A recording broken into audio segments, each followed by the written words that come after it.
मैं 8 महीने की प्रेग्नेंट थी और अपनी डिलीवरी के लिए अपने मायके गई थी। माँ ने मुझे फोन पर बताया, घर के पीछे की तरफ जो खाली जमीन थी ना, वहां पर एक नया कमरा बनवा लिया है। इतने सालों के बाद जैसे ही अपने घर में कदम रखा, कुछ अलग सा लगा। माँ, ये घर के पीछे की तरफ नया कमरा बनवाने की क्या जरूरत थी? अरे बेटा, घर के पीछे दूर दूर तक खाली जमीन है। तेरे पापा को कई दिनों से लग रहा था कि यहाँ पर एक कमरा बनवा लेंगे तो ताजा हवा मिल जाया करेगी। अब तो ये सब छोड़ और चल जल्दी से दूध पी ले। माँ, मैं थोड़ी देर में पी लूंगी, आप सो जाओ। मैंने दूध का गिलास उठाकर उस खिड़की में रख दिया। पता नहीं कब आंख लग गई। अचानक से खिड़की के पल्लों के खड़कने की तेज आवाज आई। दूध का गिलास धड़ाम से जमीन पर आ गिरा। जमीन पर गिरते ही दूध का रंग लाल हो चुका था। मैंने खिड़की से झांक कर बाहर देखा। चारों तरफ धूप अंधेरा था। उस अंधेरे की तरफ से कुछ आवाजें आ रही थी, जैसे छोटे बच्चे आपस में खिलखिलाकर मस्ती कर रहे हो।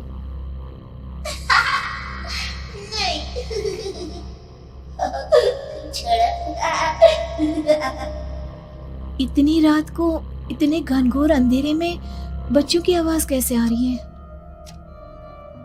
घड़ी में वक्त देखा तो ठीक 12 बजे थे। देखकर मैं सन्न रह गई।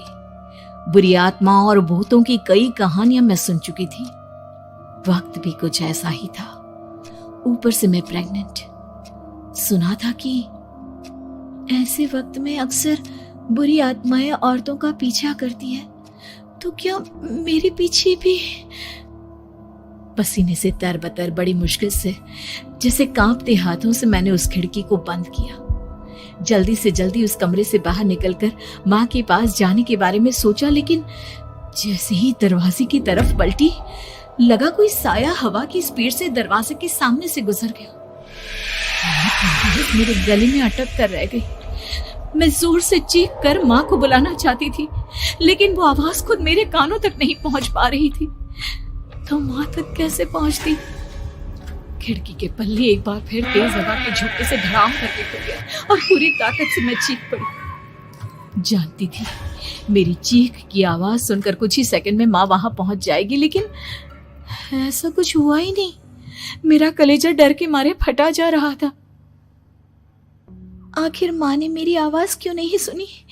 इतनी गहरी नींद में तो माँ कभी नहीं सोती। ठीक पीछे खुली हुई वो खिड़की। मुझ में इतनी ताकत नहीं बची थी कि मैं पलटकर उस तरफ देख भी सकूं। हवा का एक सनसनाता हुआ झोंका उसी वक्त मेरे कानों से आकर टकराया। लगा जैसे किसी ने दबी हुई आवाज में धीरे से मुझसे कहा, चली जाओ यहाँ से। मैंने दोनों हाथ अपने कानों पर रख लिए और एक बार फिर ताकत लगाकर जोर से चीखने की कोशिश की। माँ! पापा! मेरी आवाज उस कमरे की दीवारों से टकराकर वापस मुझे ही सुनाई दे रही थी। जितनी ताकत के साथ मैंने चीखने की कोशिश की थी, कुछ ही देर बाद उससे कहीं ज्यादा तेज और दर्दनाक चीख मुझे सुनाई देने लगी। ये आवाज ठीक मेरे पीछे खिड़की से आ रही थी। वो आवाज मेरे कानों में पिघलते हुए लोहे की तरह गिर रही थी। उन आवाजों में हैवानियत थी। वो आवाजें किसी इंसान की नहीं है, इतना मैं समझ चुकी थी। कांप रहे हाथों से मैंने अंधेरे में कुछ ढूंढने की कोशिश की। तभी अचानक मेरा हाथ बेड पर रखी टॉर्च पर पड़ा। किसी तरह ताकत लगाकर टॉर्च का बटन ऑन किया, लेकिन ये क्या? सामने दरवाजे पर 3 छोटी लड़कियां खड़ी हुई थी। उनके हाथ में स्टील के चमचमाते हुए चाकू थे। मैं घबराकर लड़खड़ाई और पीछे की तरफ हटी, लेकिन तब तक वो मेरे पास आ चुकी थी। उनकी गर्दन टेढ़ी थी और उनके हाथों के वो चाकू मेरे पेट को निशाना बनाने को तैयार। मैं जोर से चीखी, नहीं, छोड़ दो मेरे बच्चे को, मत मारो, मत मारो, छोड़ दो मेरे बच्चे को। सोनाली, क्या हुआ बेटा? तू इतनी डरी हुई क्यों है? उठ बेटा, क्या हुआ? हड़बड़ाकर मैंने अपनी आंखें खोली। देखा तो दिन निकल आया था। माँ मुझे जगा रही थी। मेरा चेहरा पूरा पसीने से लथपथ था। क्या हुआ बेटा, तुमने कोई बुरा सपना देखा क्या? मैं अभी तक अपने पूरे होश में नहीं थी। वो मेरे बच्चे को मार देगी माँ। वो लड़की मेरे बच्चे को। मैंने घबराकर अपने पेट को छुआ। सब कुछ ठीक था।